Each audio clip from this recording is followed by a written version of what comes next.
अब 3 नंबर के प्रश्न को देखिए, इसमें लिखा हुआ है निम्नलिखित में से प्रत्येक एपी के लिए प्रथम पद तथा सार्वअंतर ज्ञात कीजिए। अब 3 नंबर के प्रश्न को देखिए, इसमें लिखा हुआ है निम्नलिखित में से प्रत्येक एपी के लिए प्रथम पद तथा सार्वअंतर लिखिए। प्रथम पद तो आप लोगों को पता ही है, शुरू वाले को प्रथम पद बोलते हैं। और सार्वअंतर भी निकालने के लिए कुछ करना नहीं है, किसी भी अगले पद में से उसके पिछले पद को घटा लीजिए। मान लीजिए कि यहाँ पे अगर हमको सार्वअंतर निकालना तो 1 में से 3 को घटा लेंगे, निकल जाएगा, या -3 में से -1 को भी घटा लेंगे तो भी निकल जाएगा। यहाँ पे भी -1 में -5 को घटाएंगे तो निकल जाएगा, या 7 में से 3 को घटा लीजिए निकल जाएगा। उसी तरह से इसमें इसको घटा लीजिए, इसमें इसको, तो उसी तरह से यहाँ पे भी कर सकते हैं। बहुत ही इजी सा सवाल है। तो ये ऐसे भी हम लोगों को यानी कि एक तरह से बोल सकते हैं कोई बहुत खास सवाल नहीं है, लेकिन हाँ पूछा जाएगा, किसी भी तरह का सवाल पूछा जा सकता है, ऑब्जेक्टिव में दे सकता है। इस तरह का बोला जाएगा कि इस श्रेणी का सार्वंतर क्या है, तो वहाँ पे क्या करना है, बनाना ही होगा ना। तो इस तरह से हम लोग सवालों को कैसे बनाएंगे, तो सबसे पहले देखिए यहाँ पर लिख देना होगा सॉल्व, और लिख देना है प्रथम पद, जो भी कहा गया है बस वैसे ही लिखना है।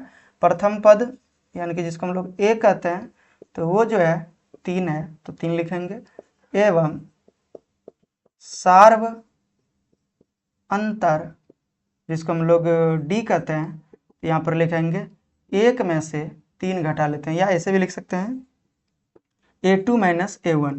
तो A2 का मान यहाँ पर देख सकते हैं, A2 का मान 1 है, में से 3 घटा लेंगे तो बचेगा -2। तो हो गया, यानी कि ये सवाल पूरा सॉल्व हो गया। तो एक ये आंसर हो गया और एक ये आंसर हो गया। दूसरा सवाल को देखिए आप, दूसरा सवाल जो है इसको हम लोग सॉल्व लिखेंगे यहाँ पे, और यहाँ पर लिखना है प्रथम पद। तो प्रथम पद यानी कि जिसको हम लोग ए कहते हैं, तो ए बराबर हो जाएगा -5 एवं सार्व अंतर यानी कि डी जो होगा वो A2 माइनस A1 हो जाएगा।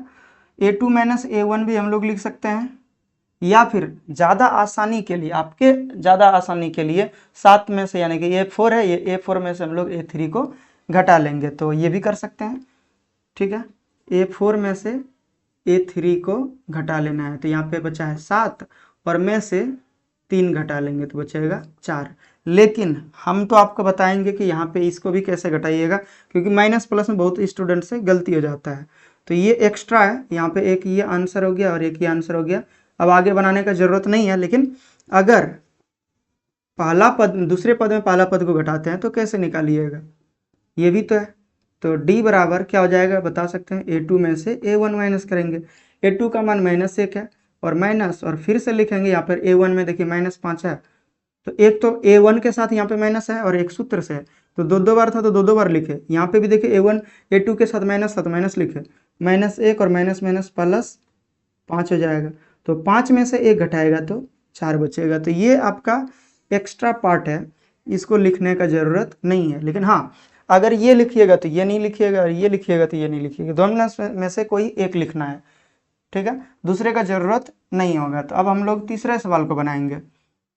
तीसरा सवाल अगर देखते हैं तो यहाँ पर देखिए क्या लिखा है, सॉल्व लिख लेंगे और लिख देना है प्रथम पद। तो प्रथम पद देख सकते हैं यहाँ पर ए जो है वो 1/3 है, एवं सार्व अंतर यानी कि डी जो होगा वो A2 में से A1 माइनस करेंगे। तो A2 का मान देख सकते हैं 5/3, इसमें से 1/3 को घटाएंगे तो बचेगा यहाँ पर 5 में से 1 घटाएंगे और बटे 3 यानी कि 4/3, और हर एक जगह पर 4/3 बचेगा। ये भी आपको कन्फ्यूजन में नहीं रहना है कि 2 जगह पे क्यों नहीं निकाले, क्योंकि चूंकि AP देखिए पहले ही बोल दिया, यहाँ पर बोल दिया है कि AP है, प्रत्येक AP के लिए AP तो है ही। अब AP है तो कहीं से भी निकाल सकते हैं, किसी एक जगह पे निकाल लीजिए, जहाँ पे निकालने का होगा निकालिए, कोई दिक्कत नहीं है। कोई भी लगातार 2 पदों के बीच का अंतर निकाल सकते हैं। तो ये आंसर हो गया और ये भी एक आंसर हो गया, तो ये दोनों आंसर हो चुका। अब यहाँ पे चौथे नंबर के सवाल को हम लोग बना लेते हैं। इस जगह पर चौथा नंबर के सवाल में देख सकते हैं लिखा हुआ है प्रथम पद यानी A बराबर देख सकते हैं यहाँ पर 0.5 6 लिखा है एवं सार्व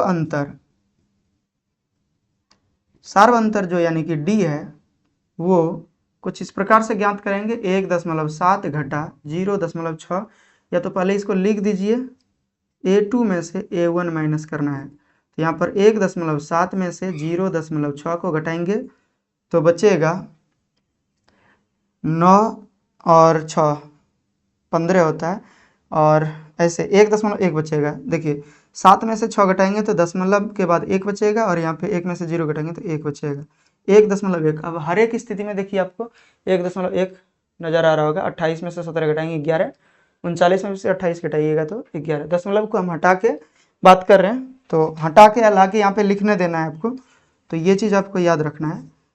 तो दशमलव में ही घटा के लिखिएगा, तो ये दोनों आंसर हो गया। तो इस प्रकार से इस तीसरे नंबर का चारों प्रश्न सॉल्व हो चुका है। अब आगे हम लोग चौथे नंबर के प्रश्न को बनाएंगे, तब तक इसका स्क्रीनशॉट लीजिए।